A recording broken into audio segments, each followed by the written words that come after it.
listening to the Concierge Coaches Show with Bruce Cameron and Justin Nimmergood, only on LA Talk Radio. Well, hello, everybody, and welcome to another exciting episode of the Concierge Coaches Show. I'm Bruce Cameron. Justin may be with us in a few minutes, but thanks for tuning in. You may be seeing us live on Facebook right now. You may be seeing us live on the LA Talk Radio stream right now. So it is good. We have a special guest that many of you know. You've known him from other appearances on the show, but I think he's making his first debut with his countenance there. So Jose Santana's with us today. Jose, welcome back. Thank you, Bruce. Good afternoon. Thank you for having me. Oh man, always good to have you come on the show and help provide our listeners and others with updates on COVID-19 and Federal Bureau of Prison issues and even federal prison consulting and coaching that I know that you provide at a high level, highest level. So, well, here we are, right? A lot of the cities are opening back up, and with that opening, the prisons are following, and we understand that in the Federal Bureau of Prisons, they're going to resume visitation. So that is going to be an interesting process as the BOP gets ready to offer some degree of family visitation. Aren't you glad you're not in an institution now? But anyway. We retired at the appropriate time, Bruce. We sure did. So what do you think some of the challenges are going to be with the visitation? It's a sad time for everybody in the world. I mean, you can't hug your loved ones. You can't shake hands like you used to. So visitation will be no less challenging. As we know, when the pandemic hit, the Bureau of Prisons suspended social visitation for inmates and their families. Although they were afforded 500 telephone minutes versus the regular 300s they had per month at no charge to help compensate back then for the suspension of social visits, and still remains.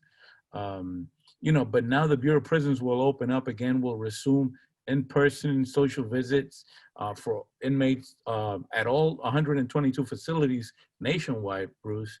So this will start no later than Saturday, October the 3rd, 2020. And just to give you a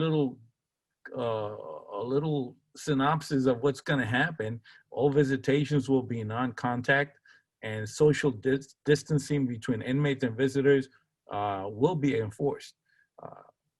The Bureau is going to be using either some plexiglasses like we've seen in restaurants and nationwide everywhere where businesses are conducting this type of barriers, or physical distancing. For example, at least 6 feet apart. Inmates in quarantine, the loved ones that are in quarantine will not participate in social visiting. So that's an important thing. If the loved one of folks' loved ones are in quarantine, they should not go to visiting because they're not going to be allowed to visit. Right. Also, the number of visitors in the visiting rooms will be based on available space using the social distancing measures. The frequency and length of visits will be established also to ensure all visitors have an opportunity to visit at least twice a month. Twice a month, okay. Visitors should expect to be symptom screened, temperature checked. Visitors who are sick or asymptomatic will not be allowed to visit. Both inmates and visitors will wear appropriate face coverings, no bandanas or those things that they're using. They will perform the face coverings, masks at all times. Hand hygiene just before and after visiting. Tables, chairs, and other equipment of high touch areas will be disinfected between visiting groups, and all the areas to include the reception area, the lobbies, will be clean also following the visit. So it's going to be a challenging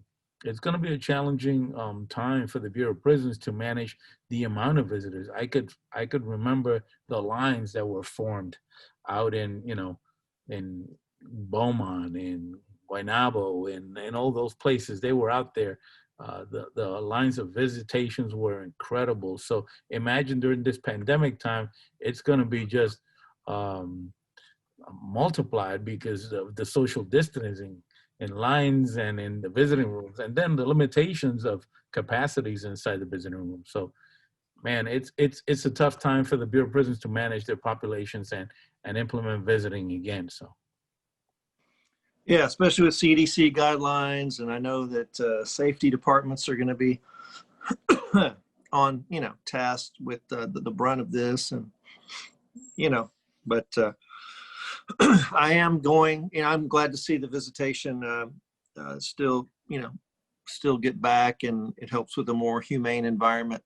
I think with this COVID-19, I think quarantining people has done more harm than the COVID-19 itself. I'm not talking about inmates. I'm talking about people in nursing homes, oh, people that are at home and not able to access care, and domestic violence in the home, alcohol and drug abuse. So, man, just having that human contact goes a long, long way. And for everybody, particularly inmates in prison. Remember, the difference between jail and prison is that in jail, it's more of a transient population. There's actually innocent people in jail, believe it or not, a little bit. But in prison, right, people got to stay there for an upwards of years or even decades, or sadly, the rest of their natural life. So the prison population is more of a population that stays there. So, well, that's I tend to agree with you, Bruce. It's a relief now for the inmate and the families to see their loved ones, even though they're restricted of their liberty. Visitation is it's an important component of the adjustment and rehabilitation of the inmate population. So, yeah. So another thing, since you're here, and we have yet again another hurricane out that looks like it's going to hit east of Beaumont, obviously. But can you talk a little bit about emergency preparedness that the BOP takes when there are storms? I know you've probably survived at least one or two hurricanes yourself during your tours of duty. Can you talk a little bit about that? I had to sleep, and I remember back in when we were activating MDC Guaynabo, we had to sleep inside because it was Hurricane Carmen or something came by, and we stayed at the institution. I had to leave for a little bit, get my family ready. My wife and the little ones, both two little ones were infants, so I had to go prepare them and then go hit the institution to get ready, activate the visitation room for families of our institution staff to stay there. And actually, I slept in my office for a night or two. I remember that. But needless to say, when Hurricane Rita, Katrina, and all that were at Beaumont, I was in the regional office. We activated the command center. I was, I had the graveyard shift there, manning the command center and preparing. But it takes a lot to prepare an institution of 1,500, 2,000 inmates to have plenty of food, plenty of water, plenty of everything for at least 2 weeks. It's a big challenge, and imagine that expanded by the pandemic. So it's very challenging. I tell you, it was bad because we didn't know if we were going to evacuate the whole institution. And back then, I'm talking about 2006, when Rita and Katrina were hitting, those areas, Oakdale, Louisiana, Beaumont, all those institutions in the South Central region, which you were part of that, Bruce, South Central region. So we had that dilemma. Where are we going to put over 5,000, 6,000 inmates? I'm talking about an example of the Beaumont complex. The Beaumont complex had the penitentiary, high security facility, had the medium security facility, had the low security facility, and the camp. All four institutions, it was over 5,000 inmates of all types of security. Where are you going to take that population to? Where are you going to place them? You can mix them because obviously you got high, mediums, lows, and minimum security inmates. So it was decided to stay in place until, those institutions could resist Category 5 hurricane. And most of them are built to withstand earthquakes. They have earthquake reinforcements, but needless to say, the Bureau had the dilemma to leave, evacuate the whole place, or stay in place. It was decided to stay in place. We stayed in place until after the storm, when the water started, the surge came in, and the water came in, and it was by boat only you could get to that institution. And the water started climbing up. At the lowest place, we had to bring the inmates up to the highest tiers of the facilities. And one of the institutions, we had to evacuate. The water was too much. The inmates, imagine working with power, generator power. Some of the generator power went down because obviously so much water. I got a fun story on the generators. You ready for this? It was unbearable. So we had to evacuate one of the institutions, over 2,000 inmates. They had ordered generators. And I think the generators, interestingly, and this is during my tour in the command center, some of the generators that they had ordered were from Brazil. And they had these two brand new generators, man, they couldn't use because they didn't have the adapters, they couldn't. There was something about the generators. Do you remember that at all? Yes. There were massive generators. They were the biggest ones that we could get at that time, and they couldn't connect because the connectors were different. So it's a challenging time when an emergency like that of that caliber comes to play, and you have lives of inmates. You can't forget the human side of corrections when those situations happen, just like this COVID-19 pandemic. It's a challenging time in the Bureau of Prisons. My heart goes out to all the staff and the brave people that work in prisons, man. They are really heroes. There you have it, FCC Beaumont. Yes, sir. Yes, sir. Just pulled it from the collection over here. Yeah. So yeah, man, it's good stuff. I remember H&T and SORT and emergency preparedness teams. We had staff members that were sleeping in cells that were TDY. Oh yeah, we had so many people there sleeping in the institution because they couldn't come out. You could only go out of that place when Rita and Katrina hit on boat until the National Guard came in and kind of helped out and brought us some more provisions after a couple of weeks, and the water receded and we got pumps in there, started pumping water out. Then we let some staff go to check their homes, and it was a disaster because people were wanting to check their homes and go and see what happened to their places and their families, because they had to stay in the institution and they couldn't get out. So, the inmates were restless.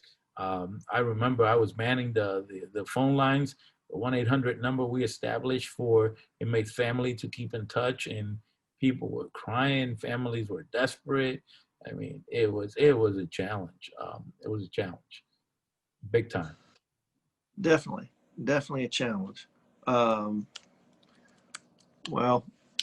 and we just hope that now actually here recently, one of our cases, or our case is my case, but it was a female that she's supposed to go to Mariana and could never get there, right? Because the fence blew down, right? Mm-hmm. Mm-hmm. Yeah. And they sent everybody from Mariana to Yazoo or wherever. That was during Hurricane Michael recently here Yeah. last year. Yeah. We had we had some of our clients that were at Mariana at the medium, and they were transferred to Yazoo USP. Actually, the USP Yazoo had not been activated fully, and they were using it as a medium security facility versus a full-blown penitentiary. So they're still there, Bruce. Those inmates are still I there. know. It never came back. I mean, Mariana hadn't recovered fully. They were getting it to open up, but then came all these hurricanes again, and so they had to put a stop on it. I think there's a cadre working on the getting the institution back online. yeah, there is. So, you know, it's some people that were moved to other institutions. Nothing you can do about it. You know, that affects your visitation, it affects your mail. Sometimes it greatly affects your living environment. And you're with a bunch of people that you may or may not want to be around because you're in this forced play of being now housed in an institution. Anyway, that you didn't intend on being that way. So with these storms and with COVID-19 and you know, seemingly thousands of inmates have now left for home confinement due to CARES Act or compassionate release, First Step Act to some degree. So some of the folks have been leaving, leaving the mainline institutions for home confinement. And so I think it's just now, right, that some of the lows are able to, if somebody's points go down to camp level, that they can go to the satellite camp next door. But for the longest time, right, some of these folks in these complexes were just frozen in their joint. And if they would, right, go ahead.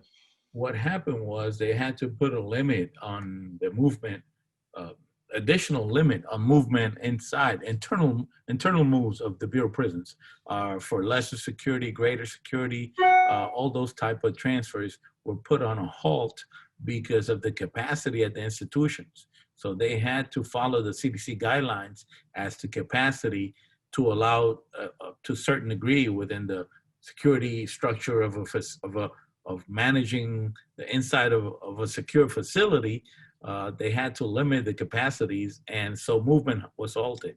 But recently here, I guess a couple of weeks ago, it opened back up to renew the movement of lesser security inmates, greater security transfers, and all other type of transfers. So the Bureau is gradually coming back up to those type. We've seen recently here, we've seen some movement also from the marshals, Bruce, moving inmates out of the Bureau and moving inmates, staging them at places to get them moved to their designated facilities. The Bureau is trying to go back as normal as they can with those type of initial commitments. Exactly. So, so things will get back to a better place. Right now, we have a lot of clients in awaiting to become full BOP card carrying inmates, and they're not BOP card carrying inmates right now because they're being held by the United States Marshal Service in a variety of different places, right? Correct. I mean, we got county jails, we got private detention centers that house federal inmates. And man, this has been frustrating for a lot of our family members out there that call us wanting us to kind of jump in there and help with the situation with their loved one. But the problem is is that they're not a federal inmate for real at this moment. They're still like people without a country. They're in transit. They're not, I mean, they're incarcerated. They're being detained. They're earning time toward their sentence. Make no mistake about it. I mean, they're still doing their time. But in terms of case management and looking at First Step Act credits and what this and that, and looking at kind of formalized schedules of healthcare and those things, man, that's out the window. That's not even there until you arrive at a formal BOP facility. And so with these like storms that have happened and happening right now with Hurricane Sally, it's going to hit any moment right near the mouth of the Mississippi or whatever. And so there's quite a few institutions, right, from Beaumont up to Mariana. And that's going to be a slow moving storm, folks. That's just going to dump water, just dump and dump and dump and dump. And that's going to be the killer. It won't be the rain. It'll be the fact that that stupid storm sits over the Southeast United States. I hope it doesn't. And it's just going to dump a crap ton of water. And that's going to pose problems. Anyway. Well, we're saturated ground already. So it will be flooding. It would be, situations where the water is going to look where to go through. And unfortunately, those institutions, they're built well, but they are not young structures anymore, even though the youngest is probably Beaumont, which was built in 96, 94, 95, 96, and probably Pollock, Louisiana. But those institutions have been, hit over and over by these type of climate situations. So it is a challenge. Plus, a correctional facility, the tear and wear of every day, 24/7, with thousands of inmates, going in those facilities, it will take a hit. It will be challenging to manage. And the dilemma is, do you leave the place and move out, or do you stay in place? Either which way it's not a good decision, but the best thing is to stay in place until you can, like we did with Katrina and Rita at Beaumont, and we didn't lose any inmates as a consequence of those storms. So. Man, it was such a beatdown. Katrina hit. We had parish prisons that were literally destroyed in Louisiana. In several of those parish prisons, we had federal guys. Mm-hmm. And on one of my command center moments, there was a guy, and he had like this, this code like Papa 95 death or whatever. We're looking at rosters on this guy. Well, Jose, this dude was a death row inmate who was on writ. We couldn't find him. And so, we found him. But I mean, the complete, bro, we were on that satellite phone having the buses pull over, like, is this dude? Who are you? Like, I'm Sergeant such and such from such and such parish prison. Dude's accent was so thick I needed an interpreter. It's like, is this guy on the bus? Like, is he on the bus? Yes.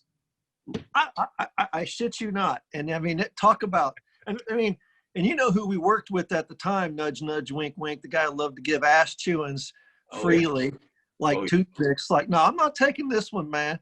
The dude is just, I didn't pack the bus in such and such parish, you know what I mean?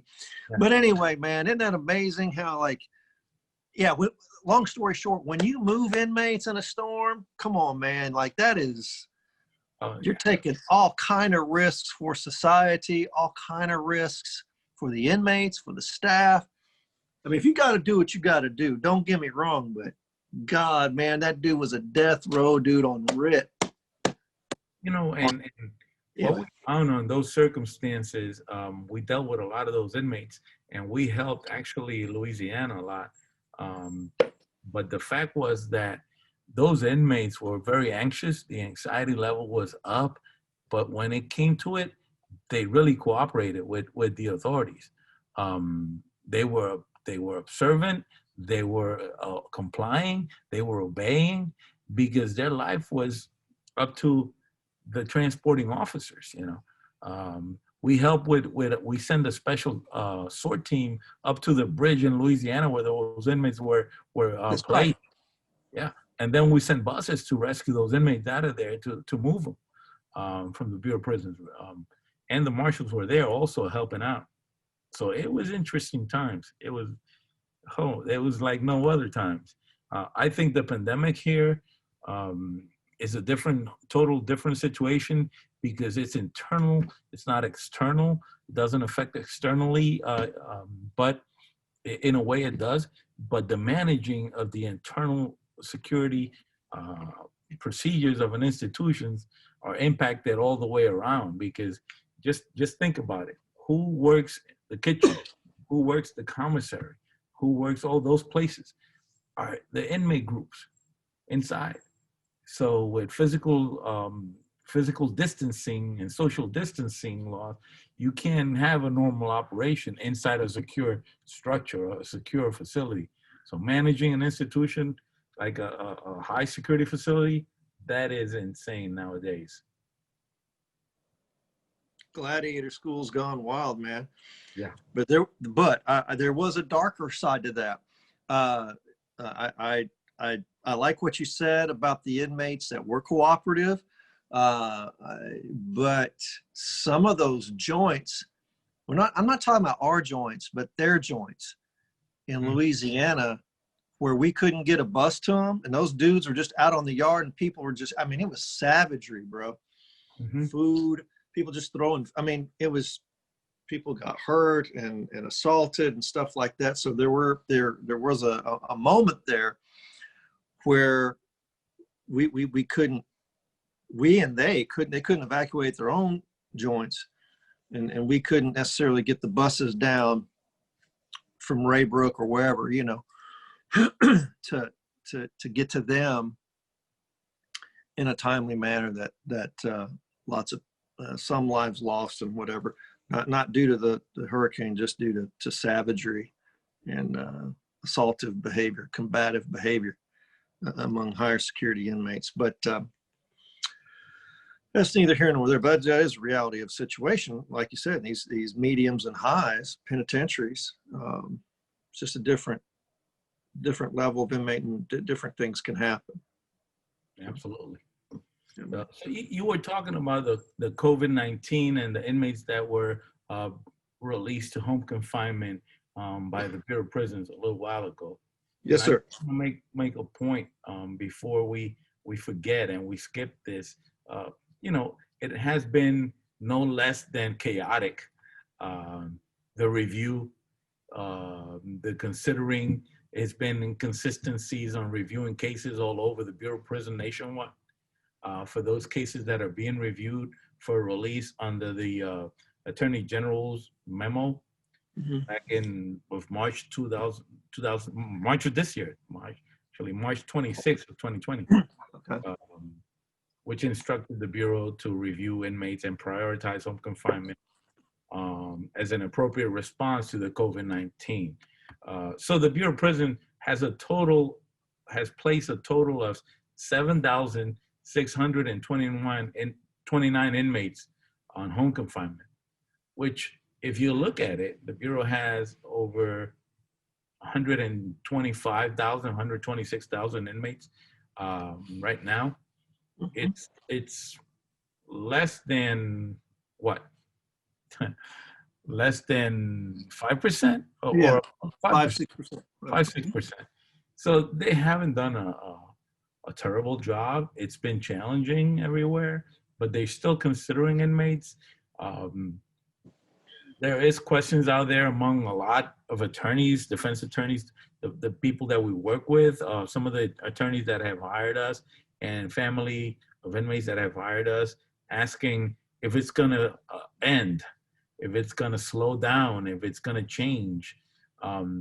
What we heard, it's not. It might slow down a little bit when they open up back to normal operations, normal between what's the new normal, if you will, opening back to visiting. we haven't heard anything, any changes. We'll talk to our sources and our BOP friends and see what they hear and what they can tell us. But the reality is that the inmates are going to be still submitted. They're going to be reviewed until the Attorney General rescinds the memo and says they're not going to consider anymore. Right. I heard that. Right. And so what an interesting, and there's another interesting question in here, and we're not going to answer that today because I'm going to leave this as a teaser for later and a teaser for folks to go to the First Step Act video channel on YouTube, but on our Facebook page. But one of the questions that is being asked is like, hey, these inmates that are out with a 2027 release date, 2026, 2025, and they're sitting on home confinement, are they going to have to go back to prison? That's the $1 million question. I mean, and so that, that's a question. And look, there's a lot of arguments, particularly not to send them back, obviously, but stay tuned to Federal Prison Authority and the First Step Act channel to get that answer, which is going to be coming very quickly.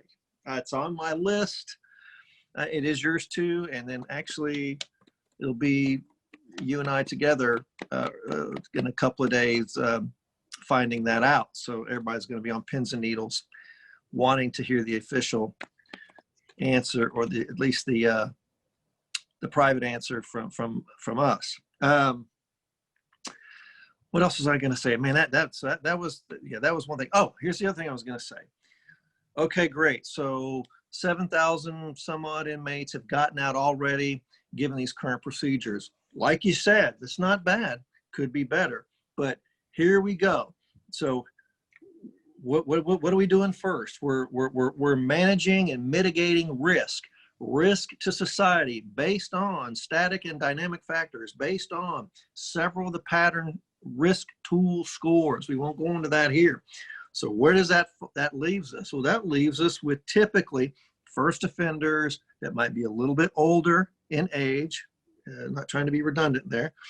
A little bit older, possibly a first offender, certainly a nonviolent offender, more than likely somebody who's in a federal prison camp, or an individual who is so physically tore up that their risk is not so much, I might say, or what have you, or they came from a medical center or from a low and they were broken down physically. But at what point, Jose, like we have so many people that are in lows, I'm almost saying forget the mediums. And I shouldn't say that, right? I mean, you got a guy in a medium and somehow he's drifted down to a way down low or whatever, or a guy in a medium who's next to death and he comes out on compassionate release. Okay, I'll work with that. But so when do you think they'll start be able to get into some of the lows, or do you think they're actually getting to the lows now? I mean, we have a lot of camp activity, right? Well, Bruce, what do you think? What are your thoughts? You've been in the conversations that we've had with law firms, reputable law firms that have hired us, and families that have reached out to us, trying to get assistance for their loved ones. And I remind them all the time, look, the eligibility requirements for an inmate to be considered for home confinement under the COVID-19 or CARES Act are established, are set forth in the Attorney General's memo of March 26th and April 3rd. There's no other way around that. And what did they say there? Bottom line is the minimum pattern risk and low pattern risk will be considered. You have some inmates in minimum security facilities and camp facilities that are, classified as pattern risk low. Does it mean that they're not going to go? No, that does not mean that. It means even at medium security facility, you could have an inmate that's a low pattern risk or just classified as a low pattern risk. That doesn't mean that that inmate does not qualify. It means that they could be reviewed. And another thing that we preach on and tell everybody is, hey, if the unit team doesn't submit you for consideration, if the warden doesn't sign a referral, you're out of luck, because no one could touch you until that institution puts in the paperwork and refers you. No, There you go. it There doesn't you go. matter what they say. Even the central office could push, the regional office could push. Anybody put anybody on a list, on a memo, or on a roster, type any roster from central office, from regional office. If the institution don't put them in for referral or consideration, they ain't going. They ain't going. That's the But bottom line. that's the The bottom thing, line. And how great is that on several occasions we've given a nudge to the inmate and or their respective institution executive staff with a nudge. right. And then, oh, okay. Then they do it again. Then they resubmit again, and then voila, Right. they got And out. we've been successful in advocating for certain individuals and have gotten them.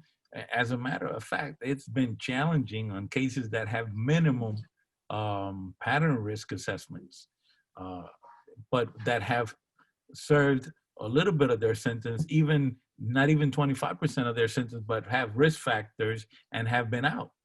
But even having, not served 25% of their sentence or 18 months or less, they've been out because they have been granted and reviewed and they do have risk factors. So each case is individual, but the bottom line is just to answer your question, Bruce, in a long way, the low security, the low pattern risk, those inmates that are categorized as low pattern risk, it's not that they're not eligible, it's that they don't receive priority consideration until the minimums and the individuals with risk factors are evaluated. Right.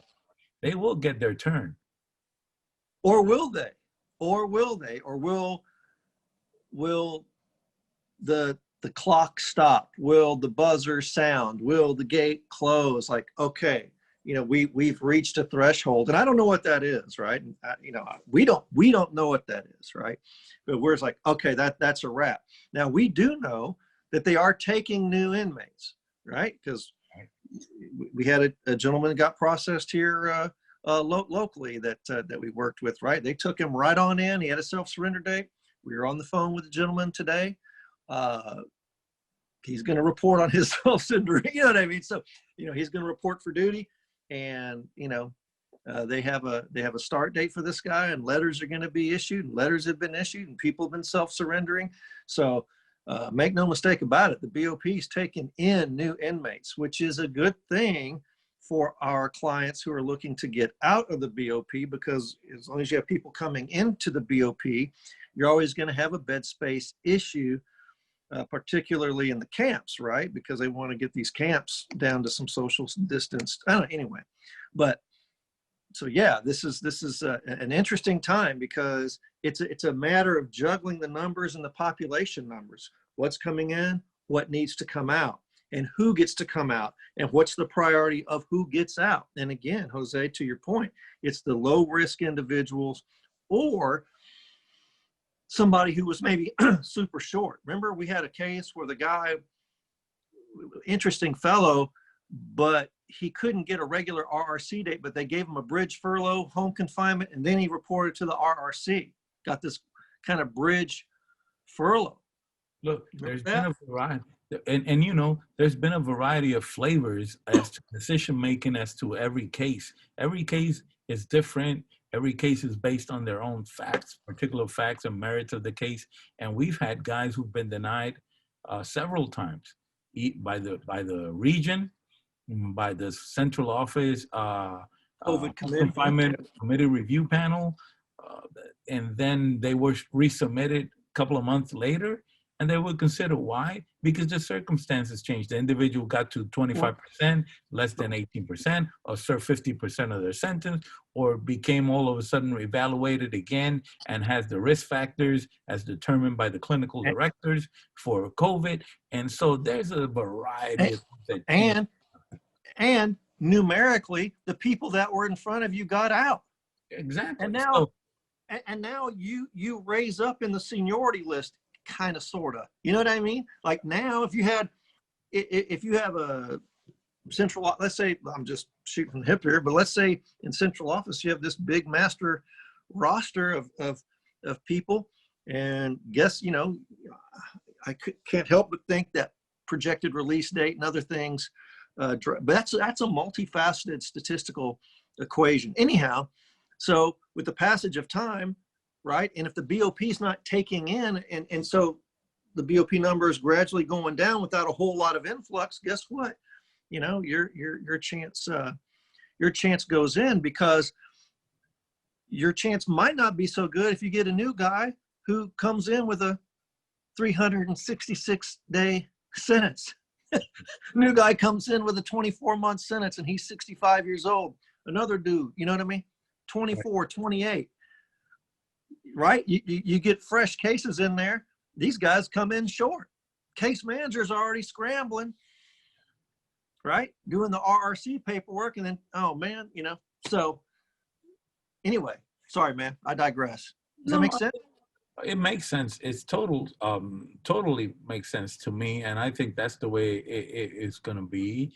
In a way, the Bureau tries to evaluate every eligible case that they can, you know, to manage their institution better. What does the Bureau gain in having an individual that's asymptomatic, that's sick, that has the risk factors? They'll prefer those individuals to go to their loved ones and be with their loved ones versus in a jail or in a prison facility. You know, I think that's going to continue. As we know, COVID is not going to go away and erased all of a sudden from the earth. And the Bureau is going to keep on looking at those inmates, you know, and the Bureau is going to be doing the right thing in reviewing their cases. That the wheels of justice are turned slow. Yeah, they do turn slow. And you have to be tolerable and flexible and wait patiently. Like we tell some of our clients that have been recently denied, it's a matter of time. Your time will come, especially if you're a minimum pattern risk classification, or even a low pattern risk classification. Now, well, I tell you what, though, if federal probation doesn't want you to come out to the street, you're screwed.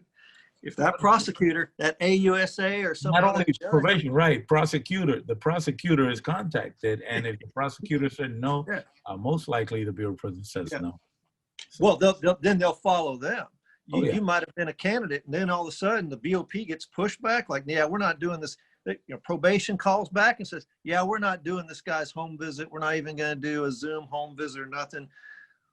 We don't want this guy. It's like, oh man. And man, we've seen that happen. It doesn't happen a lot, but, and then these folks and their families are so damn mad. Why did my loved one get denied? This and that, this and that. And you start peeling the onion, like, oh my God, you know, like what happened that the AUSA, the prosecutor, doesn't want you on the street.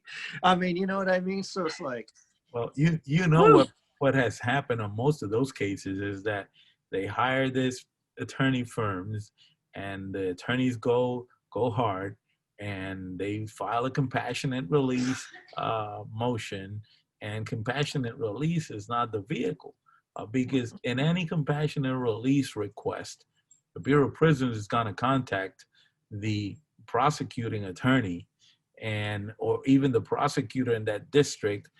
And most of the time for a compassionate release, there are strict requirements, and they don't qualify for those compassionate releases. So all of them are denied, even though the prosecutors oppose it. They're going to be denied in their own merits, because most of these guys are not the candidates for compassionate release. There are a few exceptional cases that will be granted a compassionate release.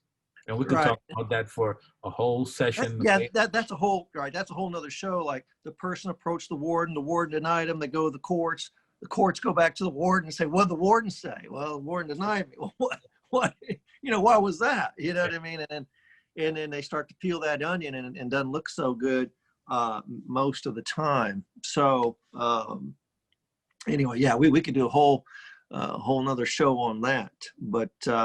But man, what an exciting time. I mean, you know, to me, you and I both have graduate degrees. You as a Juris Doctor, and myself as a clinical psychology person, and with a lot of, you and I are both very skilled on criminology and static and dynamic risk factors, and classically trained. I'm clinically trained, and between the two of us, what a great time this is to really kind of say, okay, what was the security level? What's the classification? How many months do they have left? Are they a first offender? Is this a gun case? 924C, gun possession? 41A, B. Yeah, 924, 922 possession. Were you a leader organizer? Were you this? Were you that? Do you have 80 million? Offenders, Yeah. aliens. And so all these mitigating risk factors kind of in this soup. And what we're doing is we're meticulously teasing these things out and then rank ordering them in terms of what the research says, and the Hudson Institute, other John Jay School, what the big guns say in terms of a criminogenic risk factor. And so I really like what the BOP is doing. I like what the Attorney General is doing. If you look at these risk factors and the way they put in line, like institution misconduct, I know we could do a whole show on that, but you have an incident report, even a 300 series incident report for what? Eating too much ramen noodles, you're out, right? You're not paying your FRP. Yeah, FRP refused. Yeah, man. Financial Responsibility Program. Yeah. So it just so man, that just shows you the importance of even institution conduct is extremely important. And I think what our clients and their families don't realize, some of those 100 series shots for bootleg and illegal cell phones, some of these things for assaults and big time fight, that can kind of carry on the pattern for years. Absolutely. Or you have a very indisposed, very, for lack of a better word, a very nasty disposition of an inmate that doesn't care, does not follow the unit team's recommendations, program goals, measurable goals, or you just lazy, keep poor sanitation in your cell, all those factors. Or in an example given here, the factors of your case. For example, you were harboring illegal undocumented aliens as part of your case. That were fugitives. That were fugitives. You were harboring them and assisting them, and then you won a compassionate release, or you won a home confinement under the COVID procedures. Or you recently get failed out of the RDAP program. You recently get an incident report for reading somebody else's magazine or something, or being in an unauthorized area, all that other stuff, and you just reset the clock for at least another year. We got about 2 minutes left, so any kind of wind down comments, Mr. Santana? Always good to have you on the show. The bottom line is, the Bureau of Prison has a challenging job to do. They're doing it. It's been inconsistent throughout nationwide, but they're doing it, and I'm glad they're doing it. They're reviewing the criteria set out for them, and they will continue as far as we know. What's going to happen when those on home confinement? Stay tuned.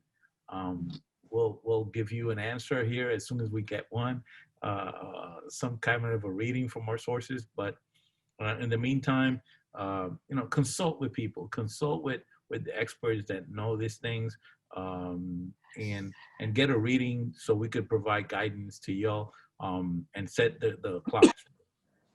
And I appreciate your time, Bruce. I appreciate you inviting me. Yes, sir. Thanks for coming on the show again. And man, we get started. We could just do this every week. We probably need to have a federal prison show, man. It would be awesome. Well, folks, it was another fantastic episode of the Concierge Coaches Show here today on LA Talk Radio. If you want to talk to myself or Mr. Santana, come by our website at federalprisonauthority.com. Also, we have a Facebook Facebook group. It's nearing 3,000 inmate families, judges, and attorneys, and everybody. It's called the First Step Act Federal Prison Reform Facebook page. Check that out.